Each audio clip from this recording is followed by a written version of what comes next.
হয় গ্রামে সেই ফ্ল্যাট সেন্টারে আশ্রয় নেয়। এই শরীর, এই আমাদের যে দাদারা এসেছে সব, আমরা এই বন্যার সময় একতলা বাড়ির মাথার ওপর দিয়ে নৌকা চালিয়ে আমরা খিচুড়ি নিয়ে যেতে হয়, সে এক বিরাট অভিজ্ঞতা। এখানে সেবা কাজ হয় শুনলাম, কিন্তু আমার যেহেতু এর পরে আরেকটা বক্তৃতা আছে, এগুলো নিয়ে অত ডিটেলস বলা যাবে না। সেবা কাজ নিয়েও সব বলা যায়, কত প্র্যাকটিক্যালি আমরা কিভাবে সেবা করতে পারি। যাই হোক, তা ওই রকম ফ্ল্যাট সেন্টারে আশ্রয় নিয়েছে। আর ওই নদীতে একেবারে জল প্রবাহিত হচ্ছে, সেই স্রোতের মধ্যে দিয়ে একটা কম্বল ভেসে যাচ্ছে। তাই একজন গরিব মানুষ বলছে, ওই একটা কম্বল ভেসে যাচ্ছে, আমার তো শীতকালে গায়ে দেওয়ার মতো কম্বল নাই, আমি সাঁতার ভালো জানি, আমি সাঁতরে গিয়ে কম্বলটা নিয়ে আসি। তা গিয়ে এসে সাঁতার কেটে কম্বলটাকে নিয়ে আসতে গেছে। এবার কম্বলটা নিয়ে কিছুতেই আর পাড়ে আসতে পারছে না।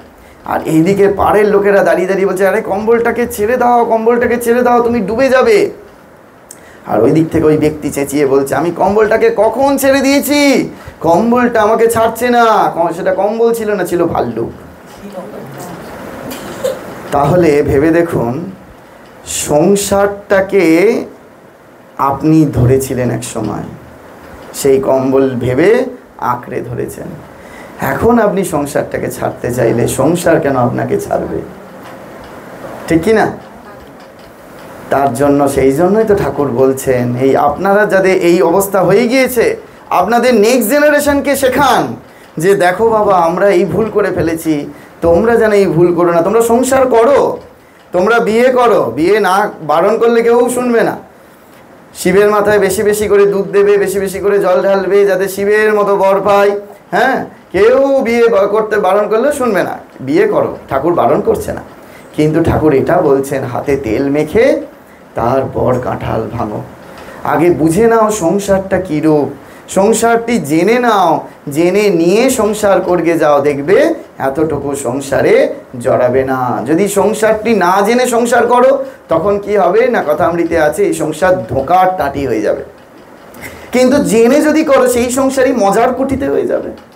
জনক রাজা মহাতেজা আছে না গানে, তা বলছে যে এইরূপ অবস্থা আমাদের প্রাপ্ত হবে। ভালো লাগছে আপনাদের শুনতে?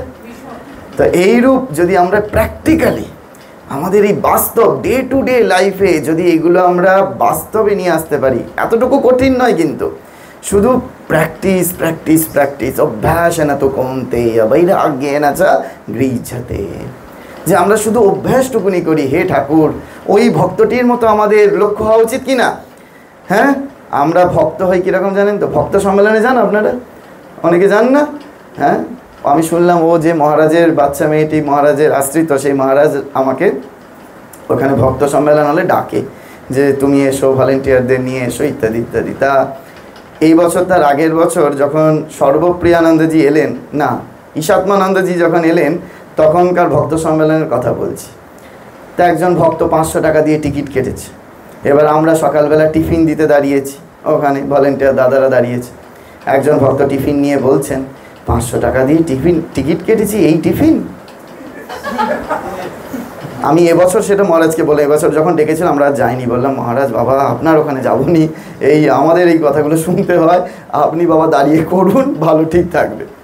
তো এই হচ্ছে আমাদের ভক্তদের অবস্থা। আমরা আশ্রমে এসেও বিয়ে বাড়ি, অন্নপ্রাশন বাড়ির মতো খাদ্যের বিচার করে ফেলি, ঠিক কি না? প্রসাদ পেতে বসেও আমরা বলি খিচুড়িটা নুন কম হয়েছে, তরকারিটা ঝাল হয়েছে, টকে মিষ্টি হয়নি, আরেকটু মিষ্টি হলে বেশ ভালো হতো। আমাদের প্রসাদ জ্ঞান থাকে না, কিন্তু আমরা ভাবছি ওই ব্যাচটা পড়ে নিয়েছি ভক্ত সম্মেলনে, কি ব্যাচ দিয়ে দিয়েছে, ব্যাচ পড়া ভক্ত। আমি মজা করে ব্যঙ্গ করে বলি এইগুলো, ওই ব্যাচ পড়লে ভক্ত হওয়া যায় না। ভক্ত হতে গেলে তার কোয়ালিটি থাকা চাই, গুণ থাকা চাই। কি গুণ না, গীতার যদি ষোড়শ অধ্যায় আপনারা পড়েন, দৈব সূর সম্পদ বিভাগ যোগ আছে, সেখানে 26টি দেবগুণের কথা বলা হচ্ছে, 6টি আসরিক গুণের কথা বলা হচ্ছে। সেই 26টি দেবগুণকে যদি আমরা আয়ত্তে আনতে পারি, তাহলেই আমরা মানব থেকে দেবতায় উত্তীর্ণ হব। দেখবেন কখনো কখনো কোনো ভালো ডাক্তারবাবুদের আমরা বলি না যে ইনি ডাক্তার না, স্বয়ং দেবতা। তার মানে কি, তিনি একেবারে অপারেশন থিয়েটারে যখন ঢুকছে তখন চতুর্ভুজধারী নারায়ণ হয়ে যাচ্ছে, 4 হাত হয়ে যাচ্ছে, হচ্ছে না তো, 2 হাতই থাকছে, কিন্তু সেই মানুষটির মধ্যে দেবগুণ প্রকাশ পাচ্ছে। এই দেবগুণ প্রকাশ পাচ্ছে বলে তখন আমরা তাকে মানুষ বলছি না, কি বলছি, স্বয়ং দেবতা বলে মনে হচ্ছে, তাই না? আবার এমন কিছু কিছু সমাজে দেখবেন মানুষ আছে, দেখে যেন হচ্ছে মানুষ নয়, যেন এবারে দানব অসুর বলে বোধ হয় কি না? তার মানে কি, সে কি সত্যি সত্যি দানব হয়ে যাচ্ছে? দানব হচ্ছে না, তার মধ্যে ওই দানবীয় গুণগুলো প্রকাশ পাচ্ছে, মানুষের গুণ প্রকাশ পাচ্ছে না। সেই জন্য আমরা তাদেরকে দেখে মনে হচ্ছে যেন একেবারে দস্যু। কিন্তু আমরা প্রত্যেকে দস্যু রত্নাকর থাকতে পারি, কিন্তু আমাদের হাতেই বাল্মীকি মুনি হওয়ার সুযোগটা আছে, অপরচুনিটিটা আছে। ভগবান আমাদের প্রত্যেককে সেই গোল্ডেন অপরচুনিটি দিচ্ছেন। আমরা যদি সেটাকে ইউটিলাইজ করতে পারি, আমরা যদি সেটাকে কাজে লাগাতে পারি, তাহলে আমরাই সেই দেবতা থেকে, মানুষ থেকে দেবত্বে উত্তীর্ণ হতে পারবো, ঠিক কি না? যাই হোক, আজকে আবার শেষ করি, সময় শেষের দিকে। একটি প্রশ্ন আপনাদের